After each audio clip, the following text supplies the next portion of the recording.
Welcome to the WWE podcast, guys. It is time for your Monday Night Raw review, and tonight we're going to talk about the final Monday Night Raw before WrestleMania, a Monday Night Raw that featured Brock Lesnar and Roman Reigns under the same roof and yet cut separate promos. Yeah, that was a thing. So we're going to talk about that and so much more. Let's get it all started right after this. This is WWE superstar Drew McIntyre, and you're listening to the WWE podcast. The champ is the one that everybody wants, me. Becky Lynch is going to WrestleMania. Claymore! Austin 316 says I just whipped your ass. This is my honor. You're going to acknowledge me. Hey guys, welcome to the WWE podcast. Thank you for joining me. It is Wednesday, March 30th as I record this. Yes, it is a little bit later than normal. 2022. Thank you for joining me here. And it's WrestleMania week, and the final Monday Night Raw before WrestleMania has now concluded. And there's a lot to talk about, as Brock Lesnar and Roman Reigns were under the same roof, yet you wouldn't know it. And for all the I guess, blood that Roman Reigns, or rather Brock Lesnar, was out for, certainly didn't show it on Monday night, as he had ample opportunity to attack Roman Reigns during his promo, but opted not to, or took his private jet back to Saskatchewan or whatever he was doing. So very, very suspicious in terms of the selection of what Brock Lesnar decided to do, which was just come out at the beginning of Raw and cut a promo, which Brock is not good at. I mean, I know that people love this unhinged Brock. I know that people look at this and go, "Oh, this is a different Brock Lesnar. This is a unscripted, unfiltered Brock Lesnar." And you're exactly right. But that's also the downside, right? Is you get this unfiltered, unscripted Brock Lesnar, which is not exactly the most well-spoken, eloquent, and I guess coherent Brock Lesnar that you would like to see in a Paul Heyman promo speaking on behalf of him. And again, I'm very adamant. I've been very clear. I'm not a fan of the Brock Lesnar cowboy gimmick. I'm not a big cowboy Brock fan. That's just my taste. If you like it, great. Brock Lesnar is still Brock freaking Lesnar, and he's one of the greatest of all time. I'm just not a fan of the Brock Lesnar cowboy character that has been in our face for the last 3 months, 4 months, 5 months, 6 months, whatever it has been since he re-debuted at SummerSlam in his plaid, being the brawny man. So I don't know, but Brock Lesnar was just, it doesn't make sense, right? Like, Brock Lesnar comes out and he cuts a promo on Raw, and then Roman Reigns comes out later in the show and he's cutting a promo, and yet there's no security. He just has Paul Heyman and the Usos, and they both cut separate promos. Like, why even advertise that they're on the same show if you're not going to have them interact at all? I mean, it's as if they were in their own separate silos. They're in their own vacuums. Why even bother to tell us they're on the same show if there's zero interaction at all? That's the problem I have. I'm not saying I wanted, or I felt that as if Roman should have gotten his ass kicked. He should have got 5 F5s. And no, that's saved for WrestleMania. But at least have Brock try to, in chase mode of some sort. And there was nothing. There was none of that. It was very, very bizarre. And again, I don't need them to have some massive interaction where Brock gets his hands on him and all that, and the payoff is spoiled. I don't want that, but it's just weird that, okay, you're advertising that they're under the same roof. The hook is that they're going to have some kind of face-to-face interaction, and they have nothing. It's as if they were on separate shows. They might as well have been on separate shows. That's the biggest problem I have with it. But so anyway, they were in Pittsburgh for Monday Night Raw. Brock Lesnar and Roman Reigns in the same building, not that mattered, and he showed up and he was in full babyface mode, and he was just kind of, I don't know, weird Brock Lesnar. I'm not a fan of this Brock Lesnar. It just doesn't seem like himself.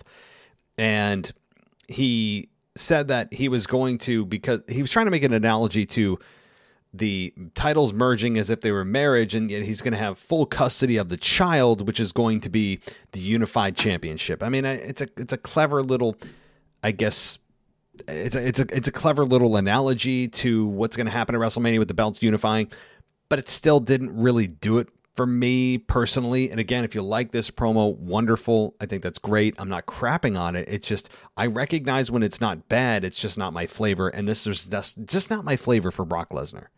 Anyway, let's move on here to a little bit more substance, as the Brock Lesnar promo and Roman Reigns promo, to be fair, didn't really do a whole lot other than just kind of keep things as they are for WrestleMania. Didn't advance things. It just kind of was, I guess, the hamster wheel, right? I mean, it's just the same thing. They're trying to make it personal, yet it's been personal. They try to bring back the past of WrestleMania 34, yet they go back to WrestleMania 31. I don't know. I mean, like, weird. It didn't do anything for me, good or bad. It was just kind of status quo. So, all right, let's move on to the actual matches here. Rey Mysterio defeats The Miz via pinfall. That was a match. And the match came after The Miz cut a promo while Logan Paul wore the mask that was stolen from last week. And Dominik got involved before the match, yet was somehow ejected before the match, which you don't often see. Oftentimes, the person getting ejected from the match from the referee is because somebody was involved in the actual match while it was taking place. Dominik got ejected prior to the match. You don't often see that. And really, when you think about it, why is that the one rule, the one constant that wrestlers adhere to, is they listen to the referee when they tell them to get ejected? What exactly is the penalty for not? Has anyone explored that? Has anyone said, you know what? No, I'm going to stand here and I'm going to be in support of the person that I'm with here. I'm not leaving ringside. What exactly is the penalty? No one's ever decided to just dive into this. Is it the person who you're supporting loses the match automatically? Do you get fined? Do you get suspended? Why does everyone just blindly decide to say, yeah, okay, you're right, referee, I'm leaving. Even though I'm not part of the match, I'm going to listen to what you have to say. Do they have a gun behind? I mean, like, really? Why do they just decide that's the one rule out of everything they break, out of all the rules they make arbitrarily, and then decide to break, a month later, draft, just match rules in general? That's the one thing that they adhere to. It's very bizarre, I have to say. So, anyway, Rey Mysterio defeats The Miz via pinfall. Rey got the win here, and they went for the double 619 on Logan Paul, which didn't work, as they, I guess, that's the payoff to the match at WrestleMania, is that they are trying to double 619. They've tried it multiple times now, double 619 Logan Paul, and it hasn't happened. They got The Miz, but they haven't got Logan Paul yet. So I think that's the payoff. Is this social media star that they want to hit a double 619 on, I think. Anyway, I mildly care about this match, and I don't mean that in a derogatory term. I mean, it is what it is here. I mean, it's as good as, I guess, a celebrity match could be, and I hope Logan Paul gets his ass kicked at WrestleMania. I mean, I don't know what else to say about it. Vince McMahon then gave Seth Rollins a spot at WrestleMania. Seth Rollins went to WWE headquarters, and he was waiting for Vince McMahon in the waiting room, and he finally got in to see Vince, and then he started talking to very briefly, the Tyrannosaurus Rex head that's in Vince's office very famously, and he confronted Vince, who was using pencil. By the way, who the hell uses pencil to write anymore? Who even writes anymore? Does Vince know computers exist? Or does he just decide that he's stuck in 1994? Just because? I mean, is that just a decision he made arbitrarily? I don't know. So, it was weird that Vince was not only writing whatever the hell he was on a notepad, he was also using a pencil. I mean, that's like a double whammy. First of all, no one uses pencil anymore unless you're an artist drawing like a sketch. Number two, no one uses a pen and paper anymore, much less a pencil and paper. And you have a gosh dang computer behind you. And I don't know, it's very weird, but I'm nitpicking. My point is that Seth Rollins got in there and he's asking Vince, and Vince says, all you had to do was come to me. And Seth seemed a little bit taken back by that, as like, oh, wait, all I had to do was come to you for a WrestleMania match? And Vince says, yep, all you had to do. So Vince decides to say, yep, you're going to WrestleMania.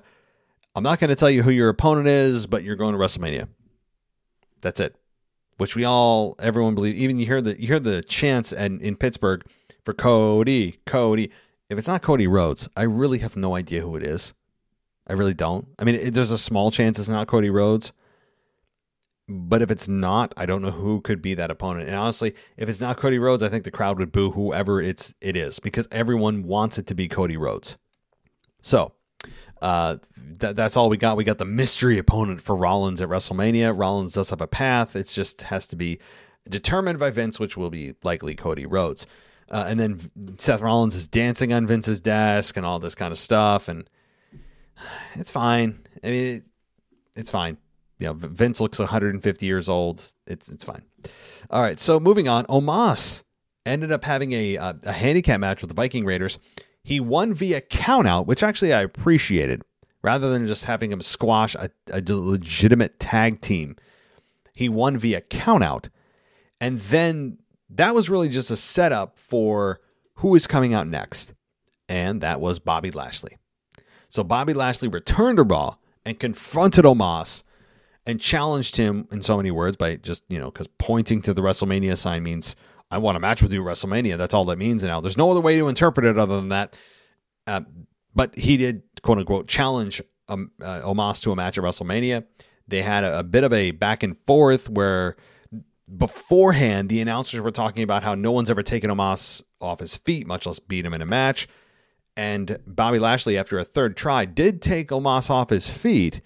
And Omos quickly got up and walked to the back. So, honestly, I mean, a bit of a spoiler alert here. I fully expect Omos to beat Bobby Lashley in a match that is probably going to be very slow, very, very power-heavy maneuvers, and one that does see Omos victorious and continues to no-sell everything. Eventually, Omos has to sell something. I understand he's a giant. I understand that's part of his gimmick, that no one can beat him. No one can take him off his feet. But he can't go that way forever. I mean, eventually he's going to have to meet some kind of equal. Eventually he's going to have to meet somebody that can threaten his undefeated streak, or at least even threaten him to be taken off his feet. Lashley did it on Raw, but we don't know what's going to happen at WrestleMania, right? Like, I mean, it can be a complete squash of Bobby Lashley. I expect somewhat of a competitive match, but I'm very concerned about Bobby Lashley after this matchup, after Omos probably beats him.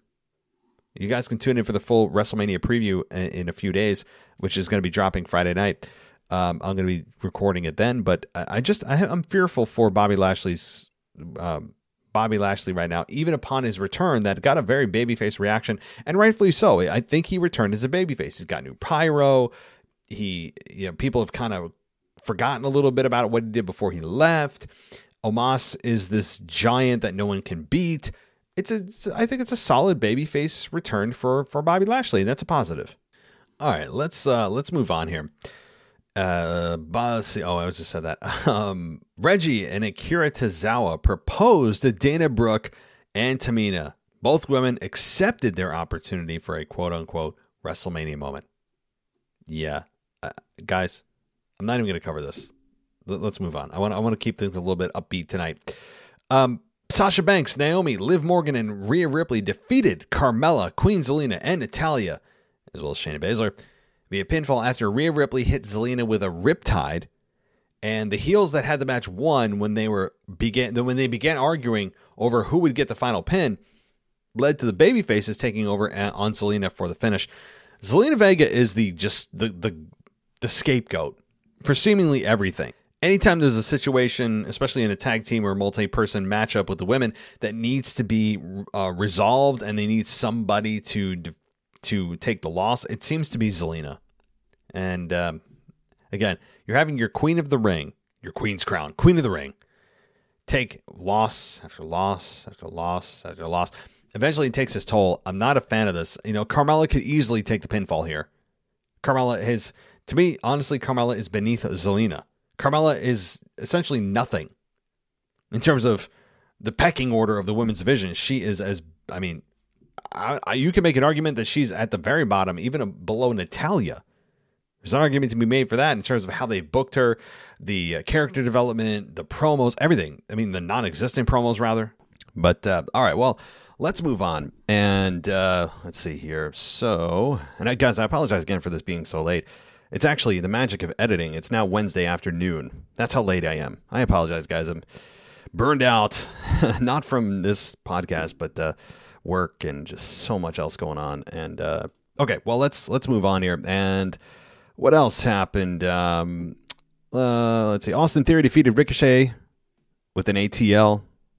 And no further storyline progression with Pat McAfee other than the mention that he's going to face Austin Theory. Bianca Belair then cut off Becky Lynch's hair. Lynch tried to attack her during Belair's promo, and then Lynch was about to cut off the braid of Bianca, and Bianca came back with 2 KODs and then took the scissors and started cutting off Becky's hair. And I think that this is maybe something that Becky Lynch welcomes. I mean, a lot of moms, after they give birth, just seem to just get the mom cut right away. It's just like instinct, and I don't know why. They just do. So maybe she's looking to get a haircut anyway, and she doesn't have a problem with this. So we'll probably see, I know we'll see a different hairstyle from Becky, and I think that's good for her. You know, I think that'll be a nice change, a change up. Maybe she'll even change the orange hair to a different color. Who knows? Maybe her natural color. I don't know. But this is, to me, that this was fine. This was tit for tat. It was something that I think the fans were a bit conflicted on, as they didn't really get super behind Bianca in this, I have to say. And I think a lot of this has to do with people don't want to hate Becky Lynch. They don't want to hate her. And you have Bianca, who is just doing what Becky was about to do to her, and you would imagine that she'd get an overwhelming reaction, the fans would love it. I sensed some hesitancy from the crowd. It wasn't just overwhelmingly positive for Bianca. She certainly doesn't have the momentum she did going into last year's WrestleMania with Sasha Banks. And they main evented WrestleMania in one of the best matches on the show, if not the best match on the show. They killed it last year. And now you have this year's WrestleMania. And guys, there's no women's main event, by the way. There's Saturday night, which is ending with Stone Cold and Kevin Owens. And you have the main event on Sunday night, which is, as you would imagine, the biggest WrestleMania match of all time, Roman Reigns and Brock Lesnar for the unification match. So there's no women's main event. And one thing I'll say about the whole Stone Cold Steve Austin being the main event, that would lead you to believe that a match is hidden here. Why they're not just outright saying it's a match, why they're so hesitant to say it, is still very perplexing to me. But you don't have a main event of WrestleMania be just a segment, a talk show. That will lead you to believe this is going to be an actual match. And I think Stone Cold's going to come out in his vest. I think he's going to be in amazing shape. And I think he's going to surprise a lot of people. And on the back end of this, and I'm stealing a little bit of this from JR, if you listen to his podcast that he does.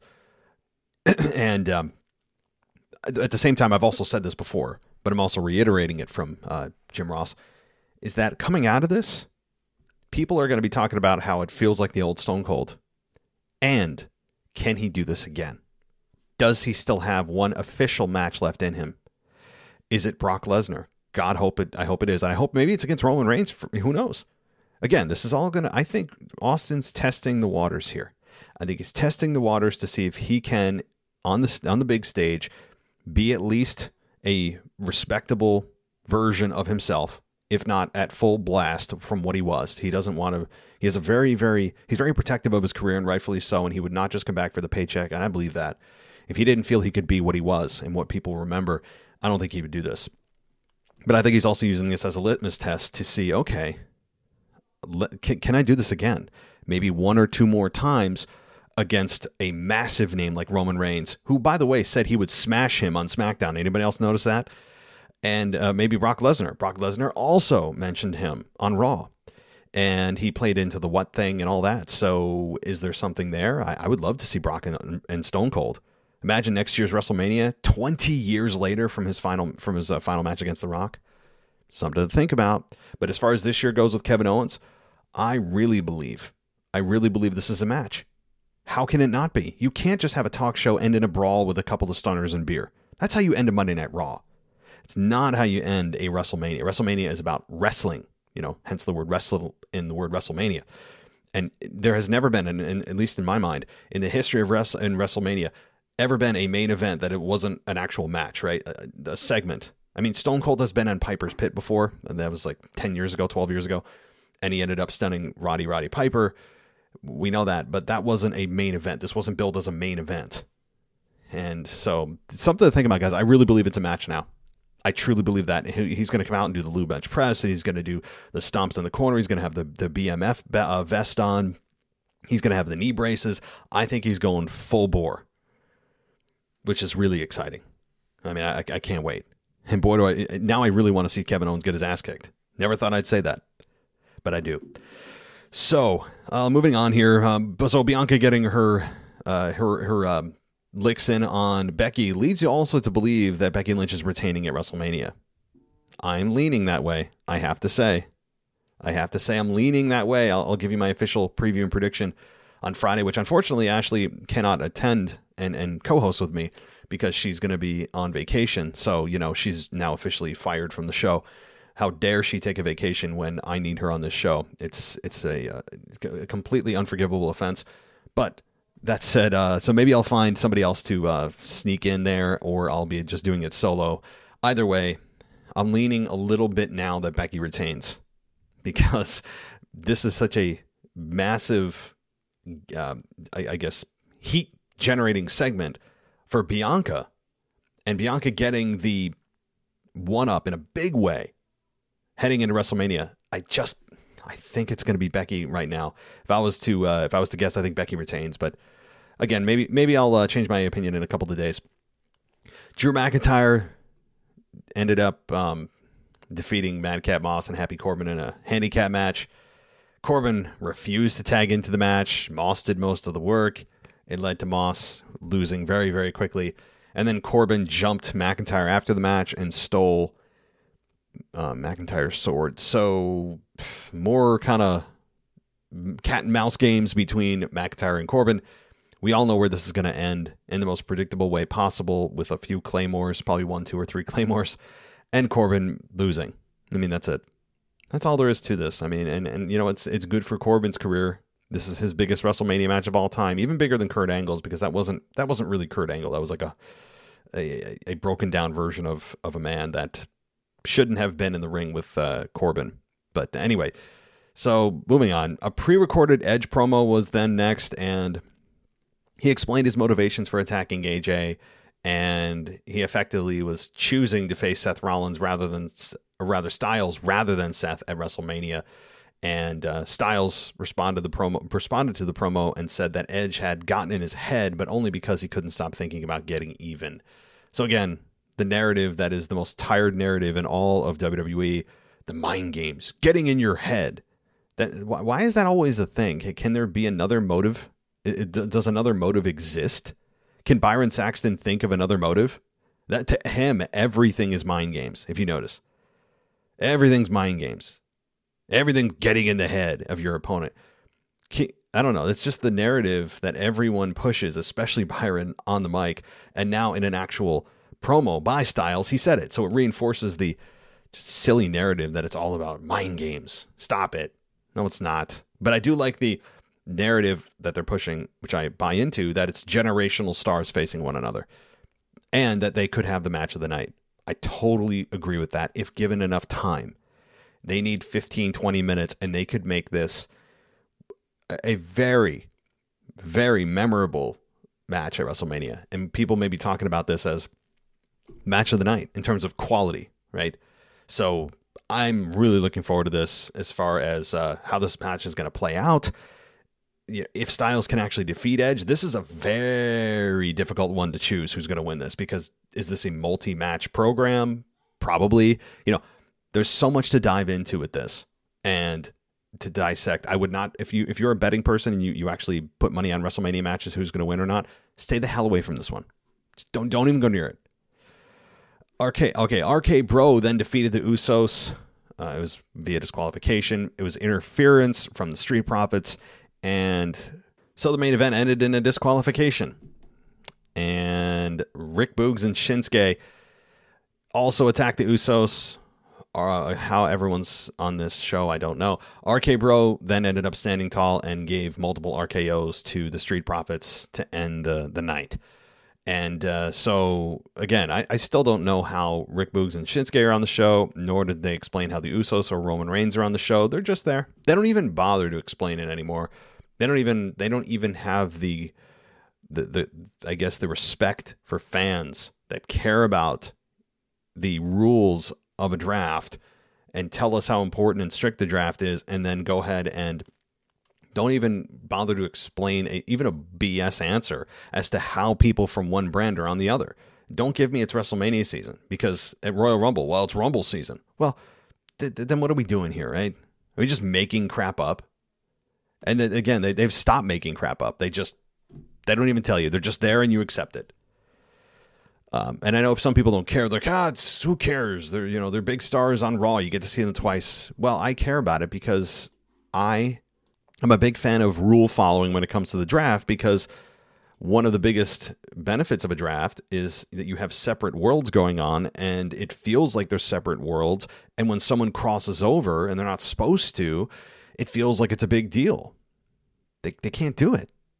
Even for like 2 weeks. They can't help themselves. So that was Monday Night Raw in a nutshell, guys. I mean, it was it was fine. Was it the hottest WrestleMania go-home show of all time? Not even close. And to me, the biggest, weirdest thing about the show is that they advertised for a week or so that Roman and Brock are going to be under the same roof. They're both going to be on Raw, and they have the graphic up, and yet it's as if they both didn't even realize they're in the building together. How does that work? Why would Brock not at least try to come out and attack, and security, pulls him back, or the Usos protect Roman and he still can't get to Roman? Why even bother? Why even bother saying that?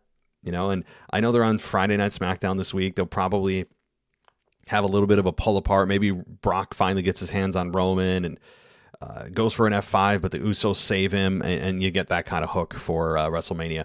I do expect Brock to absolutely brutalize Roman Reigns in this match. And I've spoiler alert, I really don't think that Brock Lesnar is going to win this match at WrestleMania unless somebody can provide an explanation to me that is coherent and is I think a smart choice, given that Roman Reigns is on one of the most legendary runs in the last 10 years or 20 years since the Attitude Era. He's on an extremely hot run as a heel, and they have Brock Lesnar be the one to break that streak and take it from Roman. So somebody's going to have to explain to me why it's a good idea for Brock Lesnar to beat Roman, or how it could even happen. I have my doubts, I have to say. So let's see here. I don't see any other follow-up to Raw. I'm looking through some of the news to see if there's anything. I do have, let's see, well, I did already cover, obviously, the KO show at length. And this is actually an article that was published just yesterday on Wrestling Inc. And I'll read it to you. It's about the close for WrestleMania 38 on Saturday with the KO show. Here's what it says. The KO show with Kevin Owens and Stone Cold is going to close night one of WrestleMania. There have been rumors on WWE closing WrestleMania Saturday with Austin and Owens, but that was up in the air, as there was a feeling that WWE would keep Ronda versus Charlotte as the main event of night one. However, Owens and the announcers mentioned that KO show was going to be the main event of WrestleMania during the last night's go-home show. And it was noted on the Wrestling Observer Radio that word going around saying Austin and Owens will close WrestleMania Saturday. The other option for WrestleMania Saturday was Rousey and Flair, due to Rousey winning the Rumble for the right to headline WrestleMania. At one point, WWE billed Rousey versus Flair for the night one main event, but that has changed. Austin is reportedly, here's some interesting stuff. Austin is reportedly in great shape for WrestleMania, and it's believed that the talk show segment with Owens will turn into a brawl, ending with a Stone Cold Stunner to send everyone home happy from the AT&T Stadium. So I mean, there you go. It's been reported, where whatever these anonymous reports are, that Austin is in great shape. I would hope so, and I believe he is. Austin doesn't half-ass much of anything. So yeah, we all know it's going to turn into a brawl, if not right away. And then the ultimate question is, does it turn into a match? And I believe it will. I truly believe that. How can you have a segment just end? And the show is quote unquote the main event. Now, I know there's going to be some people out there that are turned off by the fact that the women don't get a main event at WrestleMania. You know, and to some degree, I agree with that. But when it comes to Stone Cold Steve Austin, there is nothing bigger and has not been anything bigger than Stone Cold Steve Austin. So I understand some people saying, oh, well, it's Charlotte. Shouldn't she, you know, first of all, I'm not a big Ronda Rousey fan. We've seen Ronda in the main event before. And the rivalry between Ronda and Charlotte doesn't feel as big as Stone Cold and Kevin Owens. I'm sorry, it doesn't. I don't think it's captured the imagination of people like it has with Kevin Owens and Stone Cold. So is it deserving? I don't think so. I mean, the only argument you can make is, well, they're women. They should have representation as the main event. Well, did they earn it, though? Does it feel like it should be? Or are you just putting them in because, well, they're women. They need to have equal representation. Like, you got to kind of weigh what you value more. And to me, the program that feels the biggest should be the main event. You know, like that's to me. And you have your biggest star of all time coming back out of retirement. So I understand some people's anger, probably of it not being the main event, but do you really think that Ronda and Charlotte is going to tear the house down and have people invested, if not probably turning on Ronda during the match, which I hope they do?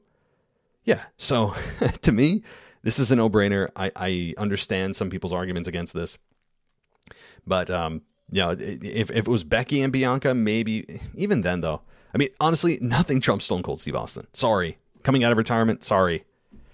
Yeah. So, I mean, just listen to the reaction. He's going to get a deafening reaction. It's going to be awesome. So that said, that is really all, guys, for the Raw review. Kind of an abbreviated one. I normally go a little bit longer, but I'll be back later tonight with the whole mailbag version, the takeover that the Mr. and Mrs. Casual Wrestling fan are going to be doing with the emails. I have the voicemails, so we've got a ton of content coming, and I'll be back on track later tonight. So double duty, or a double dip of our show today.